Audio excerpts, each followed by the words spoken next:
Hello and welcome to উদ্বোধন। আশা করছি তোমরা সবাই খুব ভালো আছো। এক্সপেক্টেড ডাব্লিউবিপি কোশ্চেন সেটে আমরা প্রথম একটা সেট বানিয়েছি, সেটা হচ্ছে ম্যাথের সেট, যার মধ্যে তোমরা প্রথম নাম্বার অঙ্ক, 3 নম্বর অঙ্কটা এবং 4 নম্বর অঙ্কটা দেখতে পারবে। আজকে সেই সেটেরই আমি রিজনিংটা অ্যানালাইসিস করার চেষ্টা করছি এবং এক্সামে তোমাদের কী অ্যাপ্রোচ হবে এই রিজনিংগুলোতে সেটা আমি বলার চেষ্টা করছি। তো চলো শুরু করা যাক, কথা না বাড়িয়ে। 30শে নভেম্বর এক্সাম ডেট, 30/11। ভালো করে বোঝো, এখন চলছে আগস্ট। আমি যখন ভিডিওটা বানাচ্ছি তখন হচ্ছে আগস্টের 3 তারিখ, তোমরা হয়তো পরেও দেখছো। তো আগস্টের 3 তারিখ, পরে হচ্ছে সেপ্টেম্বরে পুজো রয়েছে, সেপ্টেম্বর অক্টোবর, এবং নভেম্বরে তোমার কালী পুজো হয়তো যাবে না অত দূর, জগদ্ধাত্রী পুজো আছে। তো সেক্ষেত্রে কিন্তু পুরো পুজোর পরেই এক্সামটার ডেটটা দিয়েছে। নিজেকে এই সব এক্সাম ডেটের ক্ষেত্রে কি হয়, নিজের সব কিছুই ঠিক থাকে, কিন্তু আমরা কি করি, মানে আমাদের যেই রিদমটা থাকে না, সেই রিদমটা হারিয়ে ফেলি। তো এই রিদমটা যাতে না হারায় সেটা চেষ্টা করে প্রত্যেক দিন একটু বাড়িতে বই নিয়ে বসার। ছোটোবেলায় আমরা যখন বই নিয়ে বসতাম 6টার সময় 7টার সময়, সেই অভ্যাসটা তো সবার রয়েছে। তো সেই অভ্যাসটা থেকে তোমরা চেষ্টা করো রেগুলার অন্তত একটু বই নিয়ে বসার পুজোর সময়তে, ঠিক আছে? তাহলে আমার মনে হয় তোমাদের রিদমটা ঠিক থাকবে। আর যেহেতু এটা কোনো মানে স্কুল লেভেল বা কলেজ লেভেলের এক্সাম নয়, সেক্ষেত্রে কিন্তু একটা জিনিস মাথায় রাখতে হবে, যখন তুমি ঘুরছো বা যখন তুমি আড্ডা মারছো, তখন কিন্তু তোমার কম্পিটিটারই বাড়িতে বসে পড়াশুনো করছে। এই জিনিসগুলো মাথায় যেন থাকে। তো চলো, অনেক জ্ঞান দিয়ে ফেললাম, শুরু করা যাক। বলছে অস্কারের সংকেত QEUECT, ঠিক আছে? মাদারের সংকেত কি হবে?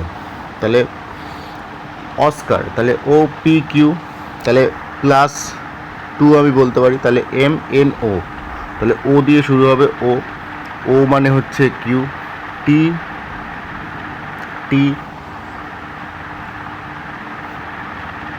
ভি, তাহলে ও কিউ ভি দেখ, এই দেখো এবার এই দুটো অপশন অটোমেটিকলি চলে গেল। OQV, তারপর একটা জে হবেই, কেননা দুটোতেই জে আছে, ঠিক আছে? তারপরে দেখো তাহলে EFG, তো জি দিয়ে দেখো এই যে 7-এর 1 নম্বর অপশানটা রয়েছে। জাস্ট একবার দেখবে, চোখ বোলাবে, যদি না হিট করে, ইনস্ট্যান্ট মাথায় না হিট করে, তাহলে স্কিপ করে যাবে। তারপর আবার যখন মানে প্রথম থেকে আবার নেক্সট পর্যন্ত তো তোমরা আবার রিভাইজ করবে মানে পেপারটা, তো সেই সময় আবার চেষ্টা করবে। যদি মনে হয় যে না, আমার এই রিজনিং বা এই অঙ্কটা ভুল হচ্ছে, স্কিপ করে পরের অঙ্কটায় যাও, দেখা গেল পরের অঙ্কটা হয়ে গেল। আবার যখন লাস্টের থেকে আবার প্রথম থেকে ঘুরে আসবে, তখন ওই রিজনিংগুলো আবার করবে, যদি ইনকেস মাথায় হিট না করে। যেমন ধরো এখানে বলছে রিজন REASON, আমি বুঝে গেছি রিজন মানে কী হবে। রিজন হচ্ছে 5, 6টা আছে, 5টা লিখেছে। তারপর দেখো এটাই কি আছে, বিলিভ 1 2 3 4 5 6 7 8, 8টা আছে, 7টা লিখেছে। তাহলে এখানে কী হবে, 1 2 3 4 5 6 7 8 9 10, তাহলে 9 হবে এটার অ্যান্সার, ঠিক আছে? বলছে তারপরের প্রশ্ন, তারপরে তো আর নেই রিজনিং। তারপরে রিজনিং হচ্ছে একটি পরিবারের গ্রুপ ছবিতে 14 নম্বর প্রশ্ন। বলছে একটি পরিবারের গ্রুপ ছবিতে পিতা বসেছিলেন পুত্রের বাঁ দিকে এবং ঠাকুরদার ডান দিকে। তাহলে এখানে হচ্ছে সন, এখানে হচ্ছে গ্র্যান্ডফাদার, আর পিতা হচ্ছে এখানটায়, ঠিক আছে, ফাদার। আর এরা সবাই সাউথের দিকে মুখ করেছিল, আমি ধরে নিলাম। মা বসেছিলেন কন্যার ডান দিকে, মা বসেছিলেন কন্যার ডান দিকে, মানে ডটারের ডান দিকে হচ্ছে মাদার, এরকম একটা পজিশন, কিন্তু ঠাকুরদার বাঁ দিকে। তাহলে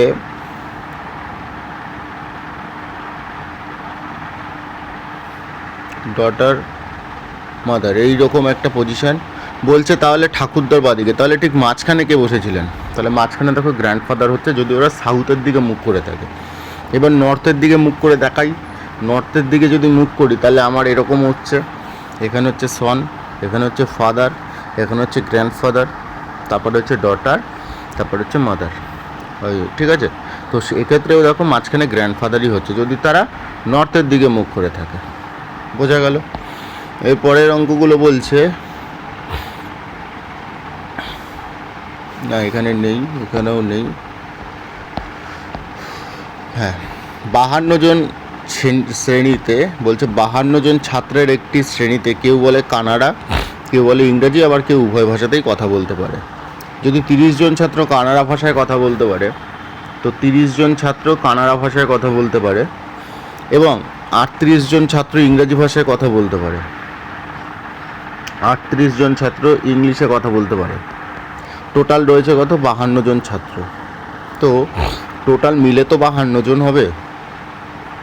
ভালো করে বলতো, টোটাল মিলে 52 জন হবে। আমার রয়েছে কত? 30 আর 38 68। তাহলে উভয় ভাষাতে কথা বলে 16 জন। উভয় ভাষা মানে এই যে এই জায়গাটায়, উভয় ভাষা মানে এই জায়গাটায় কথা বলে কত? 16 জন। এই জায়গাটায় যদি 16 জন কথা বলে, তাহলে কানাডা ভাষা 16 জন এখান থেকে বাদ যাবে। কত হবে? আলটিমেটলি কানাডা ভাষায় কথা বলে 14 জন এবং ইংলিশে কথা বলে তোমার 22 জন। তাহলে 22, 14 প্লাস 16, 30 প্লাস 22, কত? 52 জন হয়ে গেল। বলছে তাহলে কতজন ছাত্র উভয় ভাষাতেই কথা বলতে সক্ষম? তাহলে 16 জন ছাত্র উভয় ভাষাতে কথা বলতে সক্ষম। Option number C. নেক্সট প্রশ্ন বলছে, নিচের দেওয়া জুটিতে বাকি 3টি জুটি থেকে আলাদা সেই জুটি থেকে চিহ্নিত করো।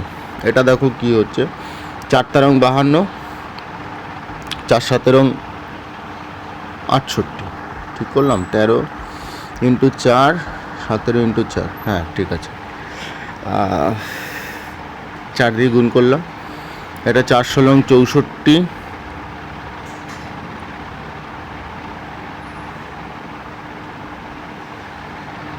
4 16 64, 16 ইন্টু 5 করলে 5 16 80, এইরকম হচ্ছে।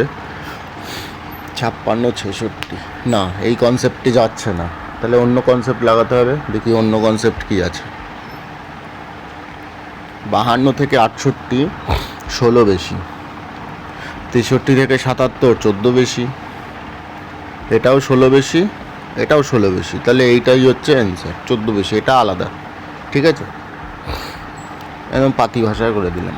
নেক্সট প্রশ্ন 27 নম্বরেরটা বলছে, যদি মাইনাস বলতে ইন্টু বোঝায়, প্লাস বলতে ভাগ বোঝায়, এটা বোধহয় প্লাসই বলছে, প্লাস বলতে ভাগ বোঝায়, তো এখানে তো আলটিমেটলি বোঝা যাচ্ছে না। দেখছি 8, এটা প্লাস যদি ধরে নিই তো প্লাস বলতে ভাগ বোঝায়, আর ভাগ বলতে মাইনাস বোঝায় 4, মাইনাস বলতে ইন্টু বোঝায় 7, আর ইন্টু বলতে প্লাস বোঝায় 3, এই রকম। তাহলে 4 7 28, তাহলে 8/6 মাইনাস 28 প্লাস 3 মানে হচ্ছে 25, মাইনাস 25।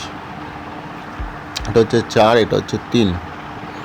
তাহলে আমার হচ্ছে 75, 4 মাইনাস 75/3, তার মানে মাইনাস 71/3, তার মানে এটা হচ্ছে অ্যান্সার। মাইনাস 23 পূর্ণ 2/3। নেক্সট প্রশ্ন, L into M 12 into 13 UV। দেখো এইগুলোর প্লেস ভ্যালু বলে দিয়েছে। তাহলে ইউ হচ্ছে 21 আর UVW এটা হচ্ছে তোমার 21 22 23, তাহলে 21 ইন্টু 23, এটা হচ্ছে অ্যান্সার। তারপর বলছে পেন্সিলের কোড এইরকম বলে দিয়েছে, পেপারের কোডও এরকম বলে দিয়েছে। তাহলে P মানে আমি বলতে পারছি এইটা। ঠিক আছে, তোমাকে করতে হবে ক্লিপ। তাহলে I মানে হচ্ছে I মানে হচ্ছে ইকুয়ালস টু, I মানে হচ্ছে ইকুয়ালস টু, এই যে I দেখো ইকুয়ালস টু এটাই আছে, এটাই নেই ইকুয়ালস টু। তাহলে I মানে হচ্ছে ইকুয়ালস টু, আর I এখানে কমনও যাচ্ছে না, তাহলে I মানে হচ্ছে ইকুয়ালস টু হয়ে গেল। L মানে হচ্ছে তোমার L এখানেও কমন নেই, তাহলে কমন ছাড়া যেটা আছে সেটা হচ্ছে সেমিকোলন। L মানে হচ্ছে সেমিকোলন। তাহলে এই তিনটে আছে কোনটায়? জিজ্ঞাসা চিহ্ন ইকুয়ালস টু সেমিকোলন, জিজ্ঞাসা চিহ্ন equals to semicolon, option number D হচ্ছে অ্যান্সার। আর সি মানে তো আমরা বুঝতেই পারবো, ঠিক আছে, সি মানে হচ্ছে তোমার 7, সি মানে হচ্ছে 7, ঠিক আছে। নেক্সট প্রশ্ন, যদি না বোঝো ভালো করে অঙ্কটা দেখো, এই রিজনিংটা দেখো। পরেরটা কি বলছে, বিএমও, তারপরে হচ্ছে ইও কিউ, তারপরে হচ্ছে H Q S,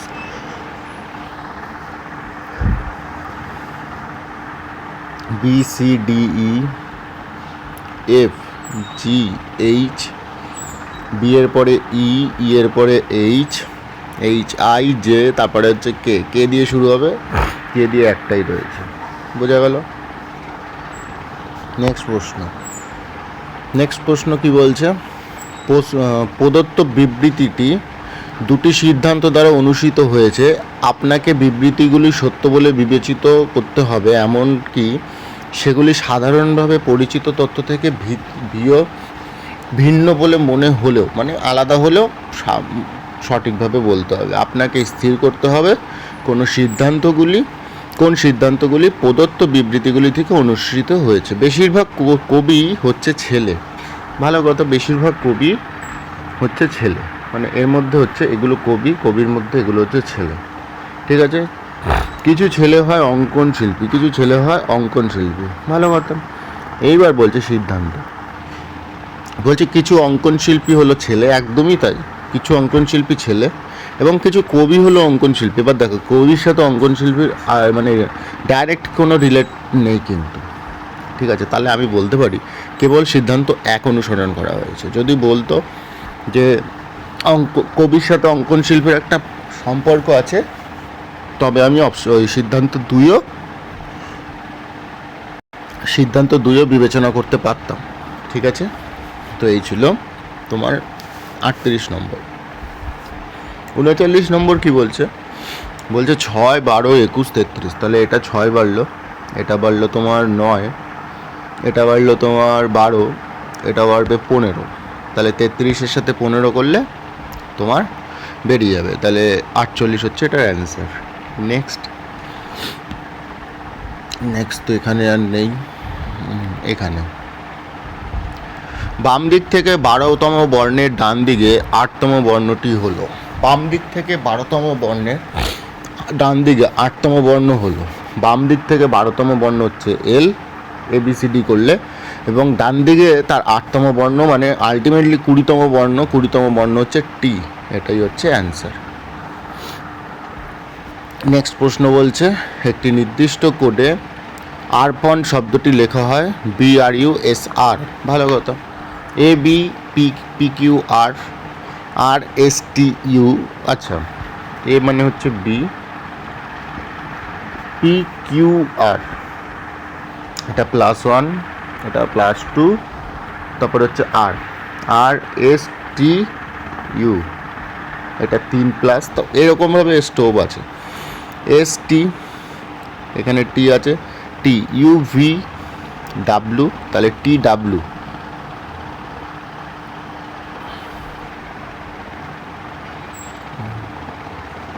sorry UV, W কোথার থেকে আসছে, ইউভি, তাহলে টিভি হবে, টি হচ্ছে ভি, তাহলে টিভি দিয়ে দেখো দুটো আছে, তারপর হচ্ছে RZ, ভালো কথা, RZ আমি নিইনি, RZ দুটোতেই দেখো কমন, RZ এই একেও কমন এবং সিতেও কমন, তাহলে এই বি এবং ডি হচ্ছে না অ্যান্সার।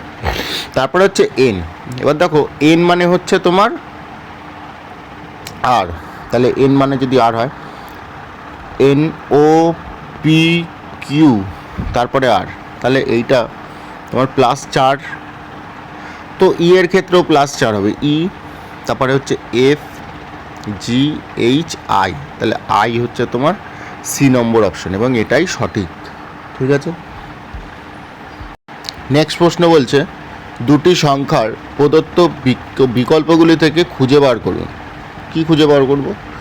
আচ্ছা দেখো, এটা দেখলেই বোঝা যাবে, 9 আর 4 13, 6 আর 15 21, 35-এর সাথে 7 যোগ করলে হচ্ছে 42, তাহলে 7 হচ্ছে এটার অ্যান্সার। নেক্সট প্রশ্ন হচ্ছে, কোন শব্দ নিচের কোন শব্দটির অপশন দেওয়ার শব্দ অক্ষরগুলি দ্বারা গঠিত নয়। ম্যানিপুলেশন, তাহলে ম্যানুয়াল, MANUAL, ম্যানুয়াল হবে, তাহলে এটা হচ্ছে না। ইমপ্ল্যান্ট, IMPLANT, এটাও হচ্ছে না। এটাও আছে। নেশন, NATI, নেশনও হবে না। তারা প্যানেল হতে পারে, PANE, দেখো এখানে নেই আর এখানে আছে, তাহলে এটাই হচ্ছে অ্যান্সার। নেক্সট প্রশ্ন, ব্যতিক্রমটি চিহ্নিত করুন। Reward, punishment, object, permit, sharp, blunt, cold, cool, এটা হচ্ছে অ্যান্সার। ঠিক আছে, যে কটা আছে সব কটাই হচ্ছে তোমার আলাদা, এটাই শুধু এক। কোল্ড মানেও যা, কুল মানেও কাছাকাছি একটা বিষয়। নেক্সট প্রশ্ন বলছে সি, এই যে এইটা। নেক্সট প্রশ্ন হচ্ছে 57 নম্বর, বলছে সিসি মানে হচ্ছে জিডি, সিসি মানে হচ্ছে জিডি, তাহলে সি এর পরে ডি, তাহলে LE মানে হচ্ছে এটা এফ তো হবেই, এবার কি হবে আগে, CDEF, তাহলে প্লাস 4 হয়েছে, তাহলে LMNO, এটা হচ্ছে পি, তাহলে PF হচ্ছে এটার অ্যান্সার। ঠিক আছে, নেক্সট প্রশ্ন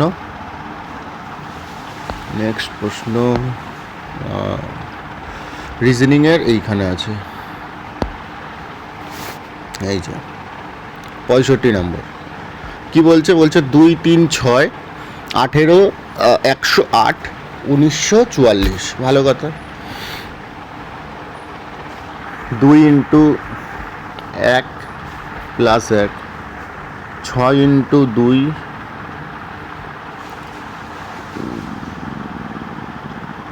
আচ্ছা এটা এইভাবে হচ্ছে না, এটা অন্যভাবে হচ্ছে। এটা হচ্ছে 2 ইন্টু 1.5 করলে 3, 3 ইন্টু 2 করলে 6, 6 ইন্টু 3 করলে 18, 18 ইন্টু 6 করলে 108, 108 ইন্টু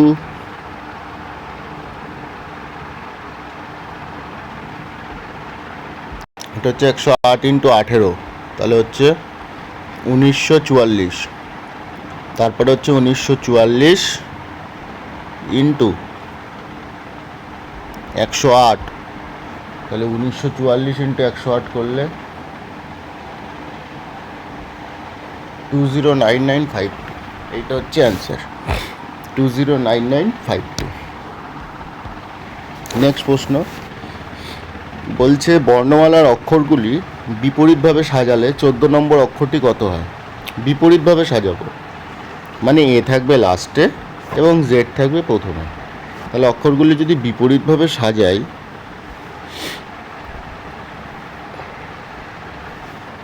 তাহলে এন হচ্ছে তোমার 13 নম্বর এবং এম হচ্ছে সেক্ষেত্রে 14 নম্বর হয়ে যাবে। তো 14 নম্বর অক্ষরটি তোমার এখানে কোনোটি নয় হবে। ঠিক আছে, নেক্সট প্রশ্ন, হ্যাঁ এইটা,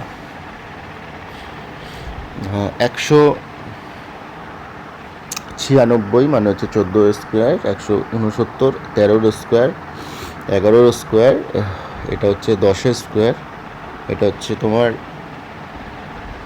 80 তো কোনো স্কোয়ার নয়, তাহলে 80 হচ্ছে অ্যান্সার এবং 64 হচ্ছে 8 স্কোয়ার, 81 হলে এটা অ্যান্সার ছিল।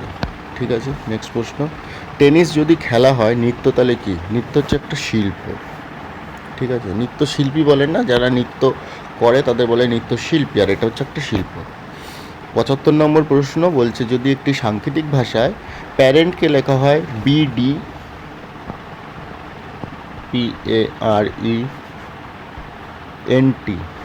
প্যারেন্টকে লেখা হয় BDFGJK, সেক্ষেত্রে চিলড্রেনকে লেখা হয় এটা, রিপ্রিন্টকে লেখা হবে কি?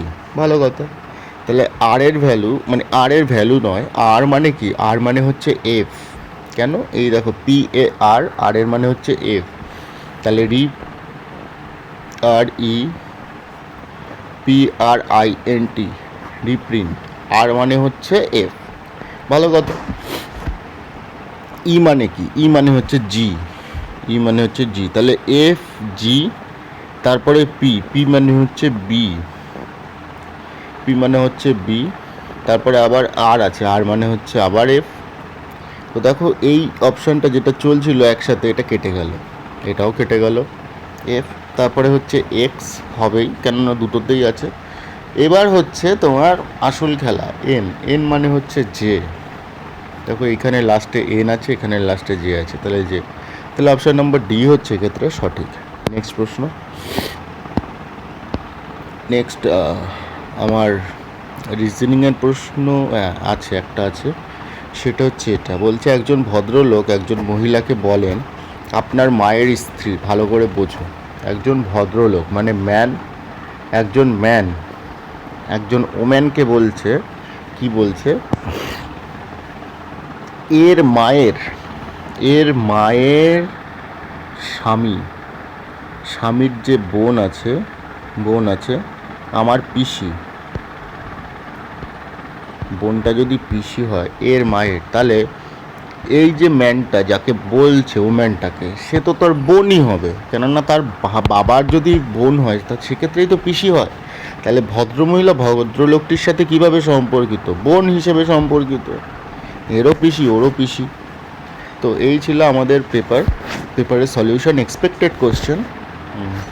তোমাদের যদি ভিডিওটা ভালো লাগে এবং আমার সলিউশন ভালো লাগে, সেক্ষেত্রে তোমরা এই চ্যানেলটাকে অবশ্যই সাবস্ক্রাইব করতে পারো, এবং নিজের বন্ধুবান্ধব যারা এক্সামটা দেবে, যেহেতু 30শে নভেম্বর এক্সাম ডেট বেরিয়ে গেছে, তো সেক্ষেত্রে তাদেরকে একবার শেয়ার করে দিতে পারো চ্যানেলটা। এরপরে আমি ইংলিশ এবং জিকে একসাথে ভিডিও বানিয়ে দেবো, ঠিক আছে?